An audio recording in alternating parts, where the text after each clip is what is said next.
ध्यान दीजिएगा, कथा करवाने से पहले भागवत के महात्म्य के 6ठे अध्याय के 20वें श्लोक को जरूर पढ़ना,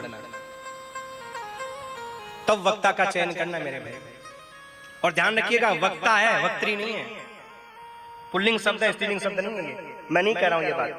भागवत के महात्म्य के 6ठे अध्याय का 20वां श्लोक क्या लिखा है? विरक्तो वैष्णवो विप्रो वेद शास्त्र विशुद्धि कृत दृष्टांत कुशलो धीरो वक्ता कार्योति निष्क्रिय। विरक्तो मतलब संतोषी हो,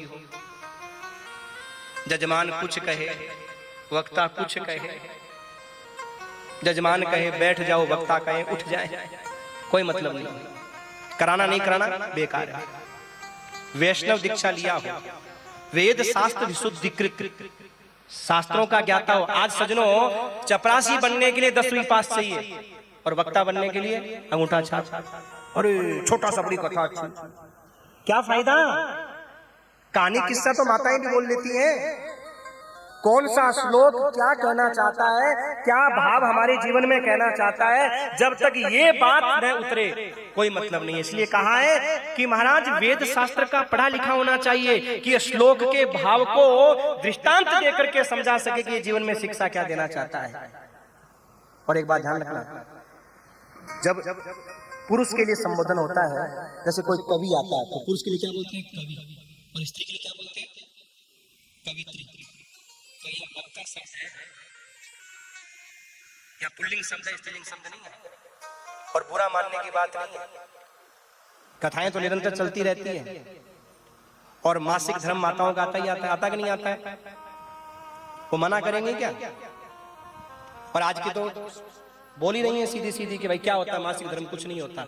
हमारे घर की माताएं उस समय किसी ब्राह्मण को भोजन नहीं कराती, ठाकुर जी को भोग नहीं लगाती, और कोई कथा वाचिका इस बात को बोले कुछ नहीं होता, ये तो सब फालतू की बातें हैं। और यहाँ बैठ करके कथा करे तो जजमान के पितर स्वर्ग में जाएंगे, नरक में जाएंगे। बुरा मानने की बात नहीं है, विचार करने की बात नहीं है।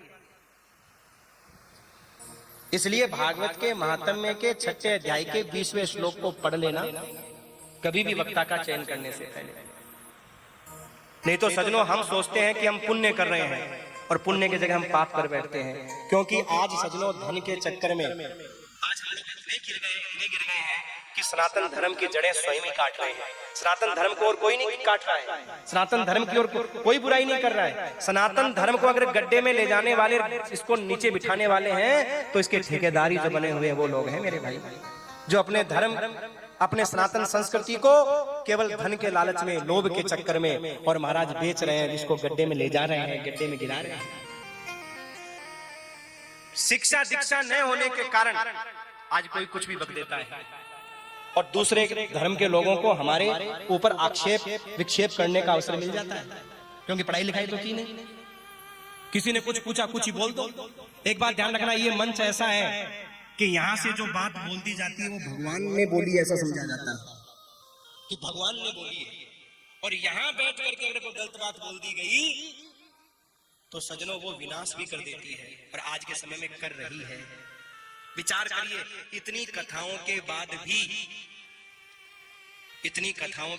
भी सनातन धर्म संस्कृति गड्ढे में जा रही है। इसका कोई तो कारण है,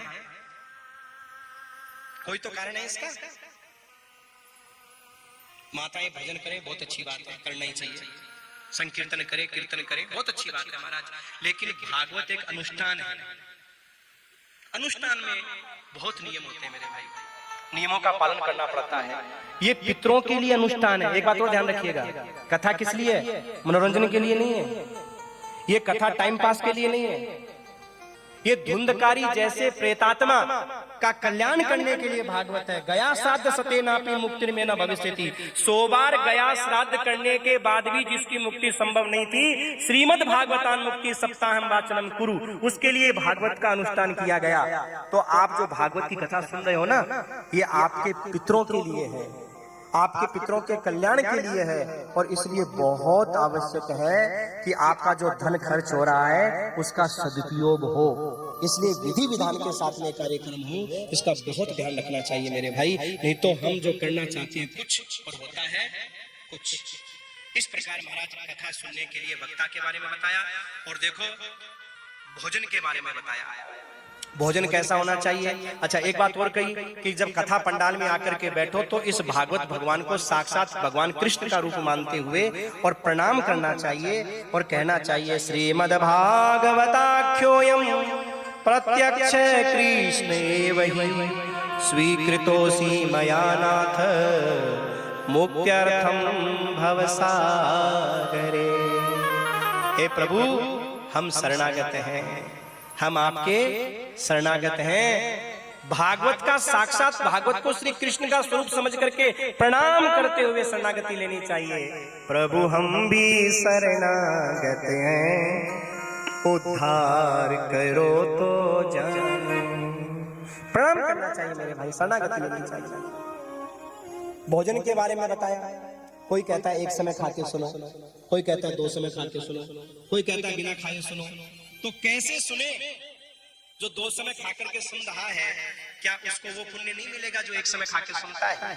तो सज्जनों ये 43वां श्लोक भागवत के महात्म्य के 6वें अध्याय का 43वां श्लोक, इसमें क्या लिखा है? भोजनम तु वरम मन्ये कथा श्रवण कारकम नोपवासो वरह प्रोक्ता कथा विघ्न करो यदि उपवास रहने में कोई समस्या है, ध्यान दीजिएगा, ध्यान से सुनिएगा, ऐसा उपवास भी किसी काम का नहीं है कि 3 दिन तो बिना खाए पिए सुना, चौथे दिन बोले उनको तो रायपुर रेफर कर दिया। क्या हुआ? बोले बिना खाए पिए सुनने के बीमार हो गए। अब बताओ ऐसी कथा किस काम की? तो कोई कहे कि ना साहब एक टाइम का ही नियम लिखा है, तो भागवत के महात्म्य के 6वें अध्याय का 43वां श्लोक पढ़ा देना। ऐसा कोई नियम नहीं है। सर्वश्रेष्ठ कहा है कि बिना खाए सुनो। है किसी की हिम्मत? अगर नियम बना दिया जाए बिना खाए सुनना है, भोजन करना ही नहीं है, गारंटी की बात है भागवत होनी बंद हो जाएगी। हाँ। तो भैया इस श्लोक में कहा उपवास से अच्छा भोजन ठीक है कि करो, लेकिन साधारण भोजन। स्वाद के चक्कर में इतना भी मत खाओ कि यहां तक महाराज खा करके ठूस ठूस के आ गए कि यहां बैठते इतना भी नहीं, हल्का लो, कोई चिंता की बात नहीं। 1 टाइम नहीं 2 टाइम लो, 2 टाइम नहीं 4 टाइम लो, कौन मना करता है भाई? कई लोग कहते हैं महाराज क्या बताएं, हमारा भाई तो 1 समय खा के सुनना है, ज्यादा पुण्य मिलेगा, हम 2 समय खा लेते हैं कम मिलेगा। ऐसा कुछ नहीं है। कई बातें ऐसी हैं जो हम लोग देखो, कथा सुनने का आनंद तभी आ सकता है जब भागवत अपने घर में पढ़ो आप। तो कोई भी वक्ता जब कथा सुनाएगा तो आपको समझ में आएगा कि सही बोल रहा है कि गलत बोल रहा है। आज सज्जनों ये बहुत बड़ी विडंबना है कि हर आदमी अपने स्वार्थ की बात बोल करके, जनता तो बोली है, जो बोल दिया हमने सच मान लिया और जिद होकर बैठते हैं, सबसे मामला गड़बड़ है।